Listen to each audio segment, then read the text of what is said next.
Hello, my treasures. It's time to take Twist by storm with Quest Weapon Shaman. The idea behind this deck is to pull off a very similar combo to what we had in the Weapon Paladin deck by using Horn of the Windlord and Storm Strike, as both of these cards are in the Twist pool, and it allows you to do upwards to 30 points of damage in a single turn if you also use the Questline for Shaman, as this Questline will double any spell that you cast once it is complete. For the Mulligan guide of the deck, there are a few key cards to look out for. Cage Match Custodian is great as it will draw you always into your weapon that you need for your OTK.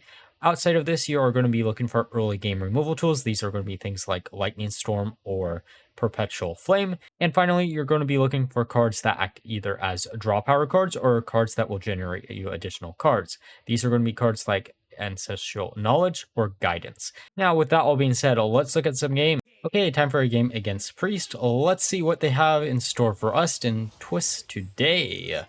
This opener isn't the best, it isn't the worst. Novice Zapper is something that I actually almost considered cutting out of the list just because of the fact that I don't really have too many direct damaging spells, but it does act as a way to buff up all of your AoE board clears, which is why it ends up being pretty decent in the list. We also got Custodian, which means Mulligan away the Windlord weapon is probably not going to matter at all because we're just going to instantly draw into it again on this second turn. Okay, Mind Eater. I'm assuming they're going to be some type of Thief Mage. I'm trying to think of what cards Thief Mage got access to in this new batch or in this format. I can't really think of too many. There's probably a bunch of cards that this deck could easily use. I think we're going to probably go for Ancestral Knowledge just to refill our hand a little bit, then pass it back. I don't really want to use Overdraft yet. They copied a Storm Strike. Of course they copy a Storm Strike, because it wouldn't be a Hearthstone game unless they copied one of our win conditions. So they know what we're... okay, I guess we drew into our own Storm Strike.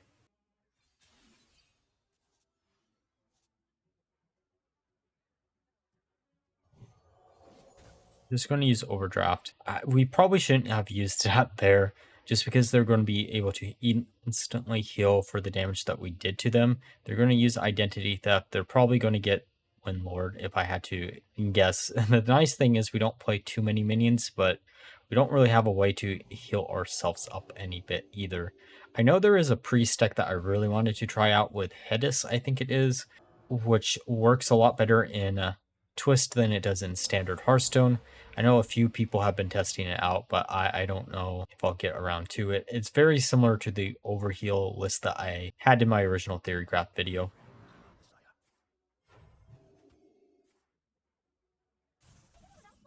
They have Mysterious Visitor. What do we want to do? I think we just want to slam this down and then get rid of both of the minions. This should unlock all of our mana crystals once we do use both of these cards. We're probably going to save the 2 Storm Strikes just because we want to have them when the questline is actually completed. The nice thing about the weapon is we don't really have to put it down on the same turn as the Storm Strike, so we can get the 30 damage really easily, as long as they don't have some type of armor gain, and because we don't run any armor gain, they're not going to be able to steal it out from our deck. I'm curious of why they just used their hero power for no reason there, but it is what it is. Okay, we can go face. I almost want to get rid of the 4-3 with the 3-2, but it really is a hard decision. Let's just go face since we do kind of want to maximize the amount of damage, and we don't really want to rely on having full combo in order to win out the game, because it might be a while until we complete the quest line itself. Cannibalize, of course they have Cannibalize.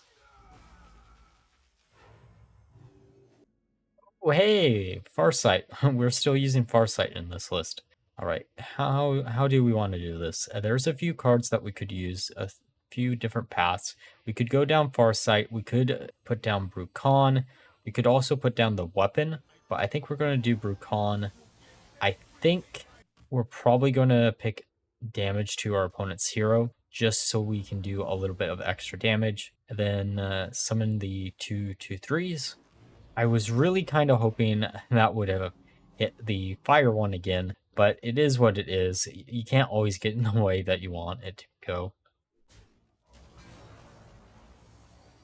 Oh, Ooh, Behemoth. Well, I mean, Behemoth isn't going to last long just because we do have the Horn in hand. And really, we only need to have 2 charges on the Horn to be able to finish off the game. But the fact that they're going to be able to heal for a bunch and also have additional copies in their hand is going to be annoying. I think we use Horn to hit that once. And then I think I saved the second hit. I could be wrong. It's been a while since I played this game. We could also go face for 3 damage if we really feel like it. Let's actually do that. Now, we're going to have to rely on them not putting down a bunch of minions, or a bunch of taunt minions, I should say. Any taunt minions could really, really screw up our plans. And of course, they have a horn of their own because they probably copied it off of Identity Theft, if I had to guess. Hopefully, they don't have the additional Storm Strikes to go even further than that, but knowing my luck, that sometimes can happen. We're going to slam this down to discount Perpetual Flame, and then we draw an additional card. Command of Neptulon. Get rid of that, just to get rid of it. We need 2 more spells, and we're at 6 for that. I don't think I've learned in this game that 8 is the breakpoint that you want with Charged Call. I don't mind you wiping out our board. Slam down something else. Perfect. Okay, so, how to do this? We can use command. That will get that done. Then we can hero power. Then we can hit again. Then we can pass the turn back. I don't actually see any other ways to do that. Whirlpool, okay. I mean, here's the fun thing. If they put something down like that, that doesn't really put something down, technically speaking. But it does help us out by quite a bit. We can use Perpetual Flame. This should complete the quest line, right? Yeah, we refresh 2. Get Bru'kan because we're Bru'kan. And then we can get 9 cost minions. Or we could get 10 cost minions. Let's go for 10 cost. Use this once on Bru'kan. And then to make sure we have combo, we're going to summon 2 more of these. Hit there. And wombo combo. And blowing our horn for victory. Let's go. Okay, time for a game against Warlock. Let's see what they have in store for us. There was a Warlock list that I really, really wanted to try out. The Deck of Chaos list did not work out as well as I wanted it to. This opener doesn't look bad. The only thing that would have been better is to have some type of draw, which is why I ended up going with, or card generation, with Guidance over Farsight. Though that is really a toss-up, to be honest. The nice thing about Guidance is it does give you additional Overload card. Right. They're not really telling us what they're up to. Just going to hero power ourselves, so then pass it back. Then they're going to life tap here. Not what we want to deal with. Oh, Storm Strike is interesting. We can trade in the tradable Kit Zapper. You know, we could, in theory, Zapper and then Flow Rida, but I think we're just going to hero power. Let's set down the Zapper, get the flow riding it going.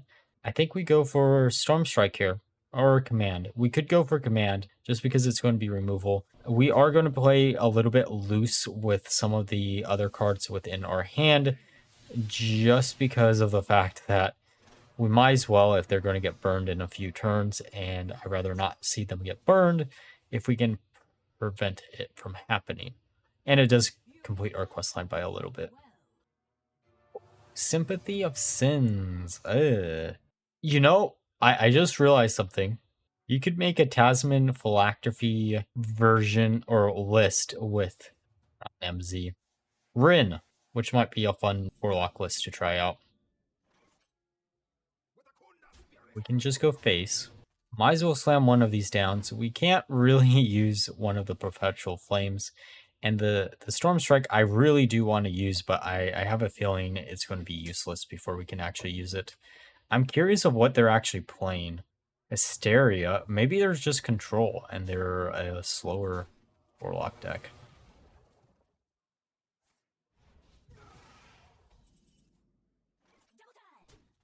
Go face, hero power up. Might as well use this just to get it, and then hit their face once again. There's Fellstring Harp. Still doesn't give me too much information of exactly what they're playing. I'm assuming they're control. I would honestly assume they're control at this point.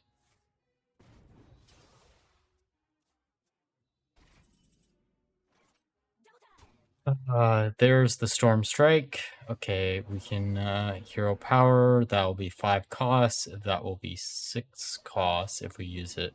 I don't want to use it yet because I have a feeling that they're going to slam something down. That's going to be very, very annoying to deal with. Okay, Movement of Wrath. There's the Ruined Rod. We can use Farsight, draw a card, draw a few more cards. Oh, don't mind if I do. Hamzin. Card that I definitely didn't miss in rotation. It's just a really good draw card that lets you go a little bit more in depth with some of the other synergies. All right, let's put down Horn of the Windlord. I almost said Horn of Winter. I do get those two cards confused by quite a bit. It is really a big problem.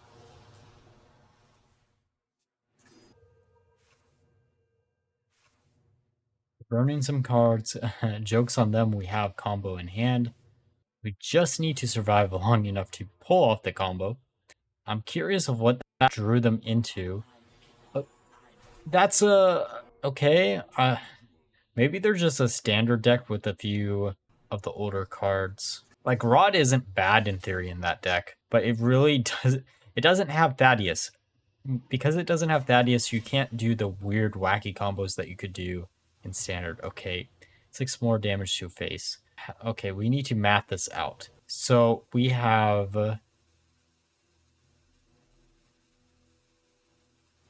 full combo in hand. We have 3 damage there. We can use these to get rid of Drakkar. We can also use Perpetual Flame. We're actually kind of trying to overload ourselves as much as possible.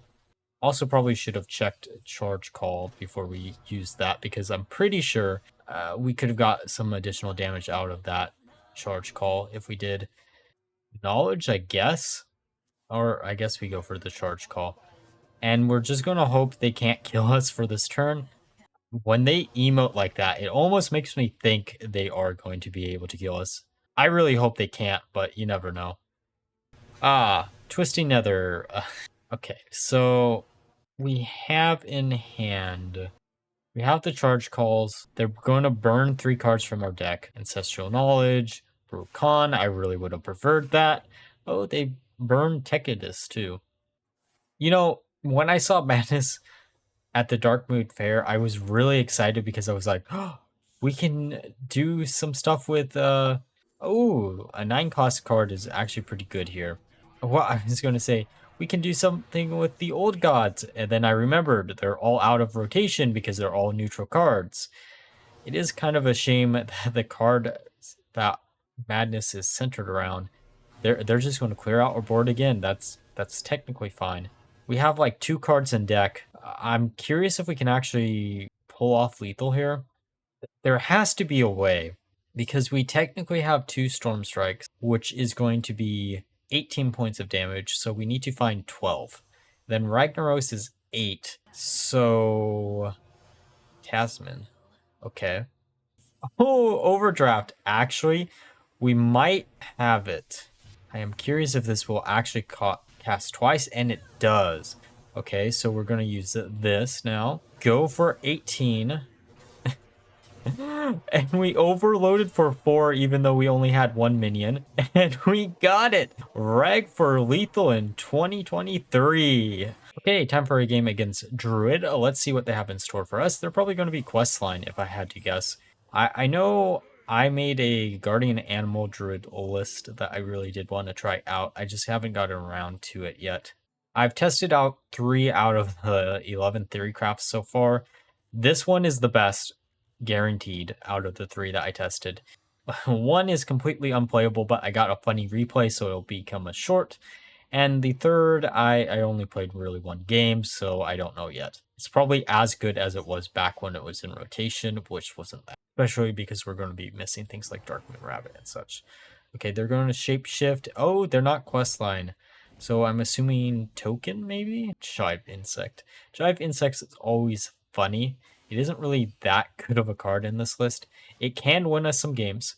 Don't get me wrong. The 8 damage for free is pretty decent. The only shitty thing is casting it twice doesn't really do too much except overload us twice. So.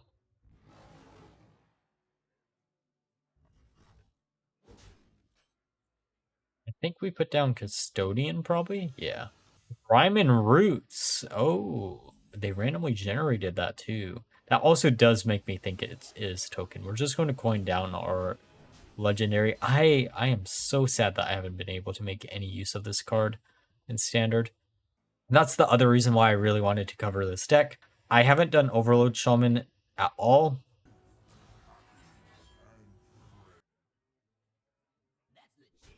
Gonna go face. Now we could turn the 2/2 into Ragnaros. We could also, yeah, let's do it like this. Well, I'm learning from my mistakes, everyone. I'm learning from the mistakes. We can go for Storm Strike, and then we should transform the 0/2. See, I learn. You don't know how many times that I managed to not get the battle cry off of Flo Rida because of the first step being completed.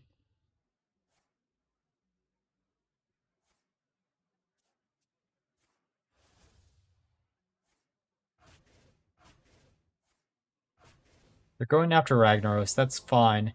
I guess that is one of our bigger removal tools, so they kind of had to get rid of it as quickly as possible. I think what we'll do this turn is Lightning Storm into Perpetual Flame. That clears out everything. Sure, we're not going to have any mana for next turn, but I'm not really too worried about it because it does look like they're a slower Druid deck. Then we can just go face. Put down the second Custodian to mill out our deck a little bit more. Oh, I guess we'll have 3 mana still, so that's not bad. The majority of our deck is 3 or lower cost cards anyways.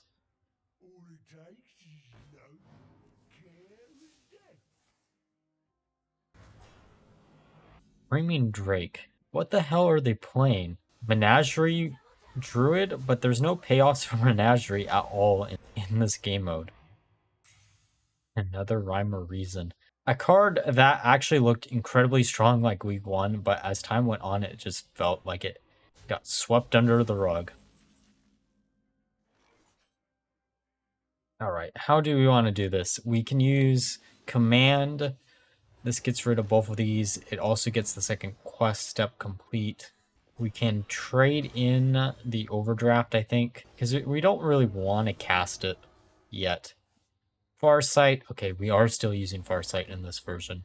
And then, 7 cost. At 8, it's Alakir 90% of the time. Sometimes, you should probably choose the Brute, and I lost quite a few games through not choosing the Brute, but it is so tempting to always choose the Charge minion, which is why I do it.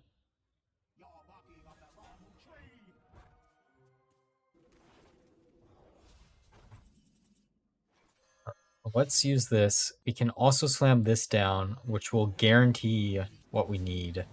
We're going to use 2 charges on Grey Ball, probably. Actually, no. There's no reason to use 2. Then we can just go face, summon out another charge minion, do 6 more damage, then hero power. They have 5/5s, or 3 5/5s that probably aren't going to do jack shit here. Polar Eclipse into Cenarian Ward. Okay. I'm actually, that card used to be good just because of how many 8 cost cards you could randomly generate. Overdraft. Okay, so Overdraft doesn't do what we need it to do. And that does draw us into additional cards. Okay. So we got the questline complete. We slammed down the questline. We Lightning Bloom twice just to make sure, and we got Wombo Combo for 30 damage once again. This weapon continues to prove it's broken as hell. Alright, now that we're through the games, let's discuss my final thoughts of the deck. So overall, this deck was incredibly strong. I had a 60% win rate across the 20 games that I ended up playing with the deck, which was much higher than I originally expected. Turns out, if you can do 30 points of damage with a weapon in a single turn, you're probably just going to straight out win most game. As we learned from the previous pure paladin lists that were running the weapon there. The other thing nice about this deck is it demonstrates the reason why I really do want to include Twist on the channel, which is the fact that it is going to be a deck building challenge whenever it is actually up and they do swap around the format. This is a deck that didn't really see much play when it was in rotation for standard Hearthstone, but given some of the more newer support and some of the older cards that didn't really see too much play before, can now see some play since we have a bigger pool. There is one downside about this deck is the fact that it is reliant on a questline, which is honestly why I don't really want to recommend it. I have a sneaking suspicion that Blizzard is probably going to just straight up ban a lot of these questlines from Twist, as they are going to be very prevalent, as we have seen on day one with both the questline for Druid and the questline for Demon Hunter. But if you have access to all the cards and you want to test out something on Twist, this is a perfect deck. I just don't recommend crafting anything. Now, like always, if you enjoyed the video, please leave a like, comment, and subscribe. Until next time, bye-bye.